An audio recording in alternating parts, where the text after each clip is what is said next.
In the village of Abundi, there lived a skilled hairdresser named Amani. She was renowned throughout the region for her exceptional speed and artistry in braiding hair. Amani could complete intricate hairstyles that normally took days in just a few hours. Her reputation spread far and wide, drawing clients from distant villages who marveled at her ability to transform their looks in such a short time. But there was something peculiar about Amani's salon. She had a strict rule that no reflective surfaces were allowed inside. Mirrors, shiny objects, even polished jewelry were banned. Anyone who wished to have their hair done by Amani had to adhere to this rule, no exceptions. While some found this strange, most clients were so eager to experience her fast, beautiful braids that they didn't question it. They simply left their reflective items at the door, eager to see the results after Amani had worked her magic. One day, a young woman named Sade arrived in Abundi. She was a traveler, exploring the region and learning about its customs and people. When she heard about Amani's incredible skill, she Please subscribe to our YouTube channel, like, share, and comment. And as a matter of fact, I love you all. decided to visit the salon. However, Sade was curious by nature, and the strange rule about reflections piqued her interest. Why would a hairdresser ban mirrors in her salon? Sade couldn't fathom the reason, but she was determined to find out. When Sade entered the salon, she noticed how meticulously it was arranged. The walls were adorned with beautiful tapestries, and the shelves were lined with traditional combs and hair oils. Amani welcomed her warmly, and as was her custom, asked Sade to leave any reflective items at the door. Sade complied but kept a small polished stone in her pocket, thinking it was too insignificant to be noticed. As Amani began braiding Sade's hair, her fingers moved with astonishing speed, weaving intricate patterns with ease. Sade was impressed, but her curiosity remained. She quietly slipped the stone from her pocket and held it in her hands, glancing at Amani's reflection in its smooth surface. Suddenly, Amani stopped, her hands trembling. She turned to Sade, her eyes wide with fear. "What have you done?" she whispered, her voice shaking. Sade quickly hid the stone, but it was too late. Amani had seen the reflection, and something dark and sinister stirred within the salon. Amani's once calm and confident demeanor shifted to one of anxiety. She begged Sade to leave immediately, her voice frantic. Confused and alarmed, Sade complied, but she couldn't shake the feeling that there was more to this story.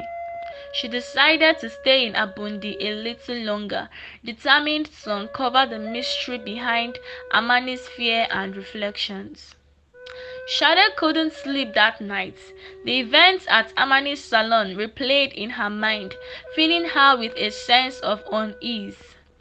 Why had Amani reacted so strongly to something as simple as a reflection? Determined to uncover the truth, Sade decided to investigate further. The next morning, Sade visited the village markets, hoping to gather more information about Amani. The market was bustling with activity. Vendors shouted to attract customers, and the air was thick with the scent of spices, roasted meat, and fresh produce. As Sade wandered through the stalls, she overheard snippets of conversations about Amani and her unusual role. Most people praised Amani's skills, but there was an underlying tone of fear whenever her name was mentioned. Sade approached an elderly woman selling herbs and spices. The woman had a kind face, but her eyes were sharp and wise.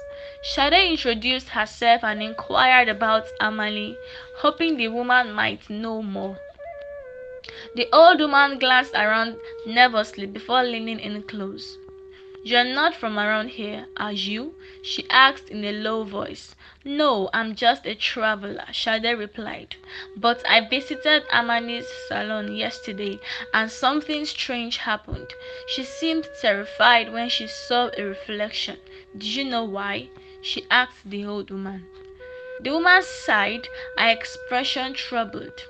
Then she started. "Amani's story is a tragic one, child.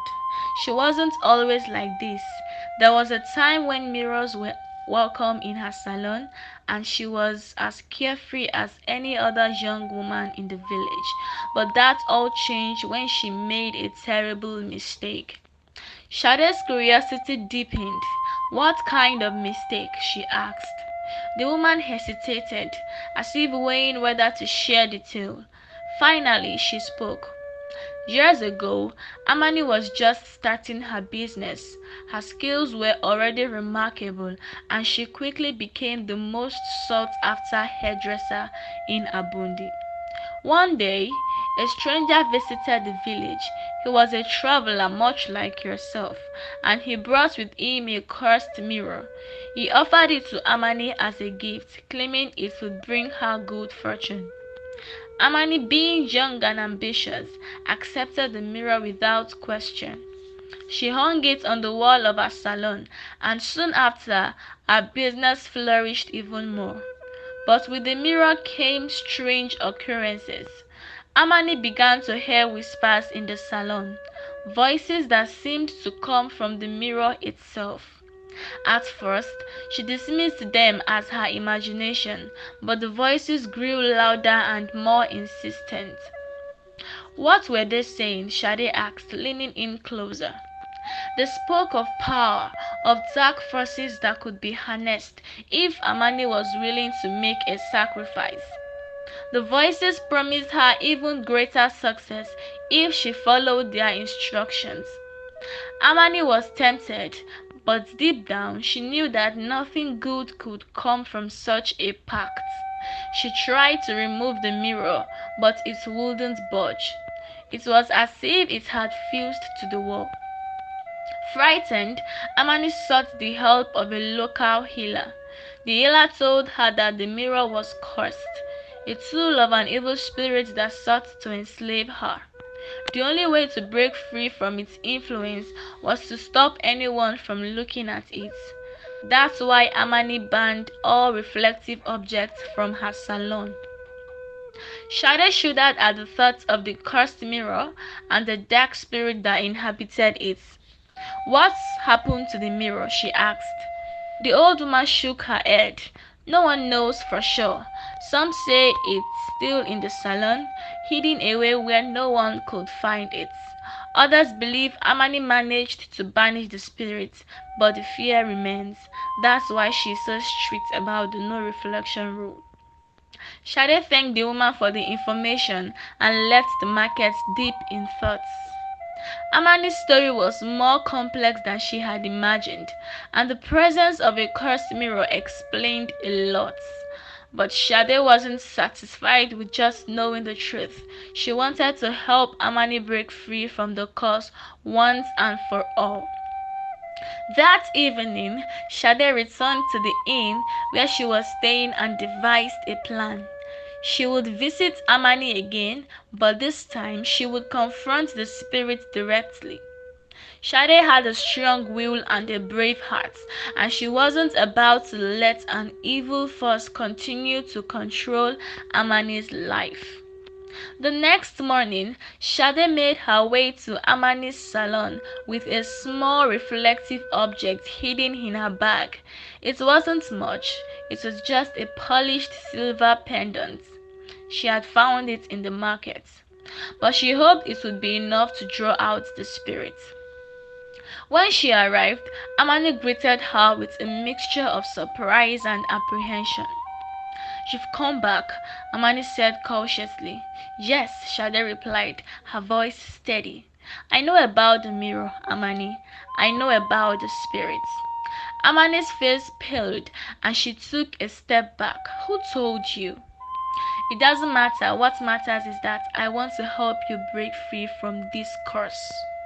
Amani's eyes filled with tears. "You don't understand. I've tried everything. The spirit is too powerful." "Maybe together we can defeat it," Sade said, pulling the silver pendant from her bag. "I'm going to confront it, Amani, but I need you to trust me," she said. Amani hesitated, fear and hope battling in her expression. Finally, she nodded. "I'll do whatever you say." With Amani's consent, Sade walked to the back of the salon where the mirror was rumored to be hidden. As she approached, she could feel a dark energy in the air, like a thick, oppressive fog. The closer she got, the stronger it became, until it was almost suffocating. Sade took a deep breath and held up the pendant, using it to reflect the dim light of the salon. The room grew colder and the shadows seemed to shift and writhe. Suddenly, a voice echoed in the air, a low, menacing whisper that sent chills down Sade's spine. "Who dares challenge me?" the voice hissed. Sade forced herself to stand her ground. "I do," she declared, her voice firm. "I know what you've done to Amani and I won't let you control her any longer." The spirit laughed, a sound that was both chilling and hollow. "You think you can defeat me with that little trinket? You are nothing but a foolish child." "Maybe," Sade replied, her heart pounding, "but I won't stand by and let you torment Amani any longer." The spirit's laughter faded, replaced by a cold silence. Then, with a sudden burst of energy, the mirror that had been hidden in the shadows shattered into pieces, releasing a dark, swirling mist. The mist coalesced into a shape that was vaguely human but twisted and unnatural. The spirit lunged at Sade. Its form was writhing and shifting. But Sade didn't flinch. She held up the pendant, letting its light pierce through the darkness. The spirit recoiled, hissing in pain as the light grew brighter and stronger. Amani watched in awe as the spirit weakened. Its form dissipated with each passing second. Sade stood her ground, channeling all her willpower into the pendant. Finally, with one last anguished scream, the spirit dissolved into nothingness, leaving only a faint wisp of smoke behind. Amani collapsed to her knees, tears streaming down from her eyes. "It's over," she whispered. "I'm free." Sade rushed to her side, helping her to her feet.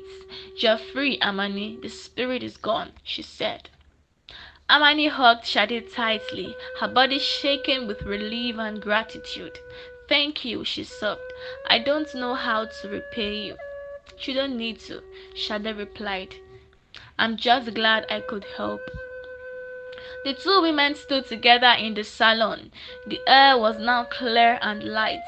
The curse had been lifted, and Amani was finally free to live her life without fear.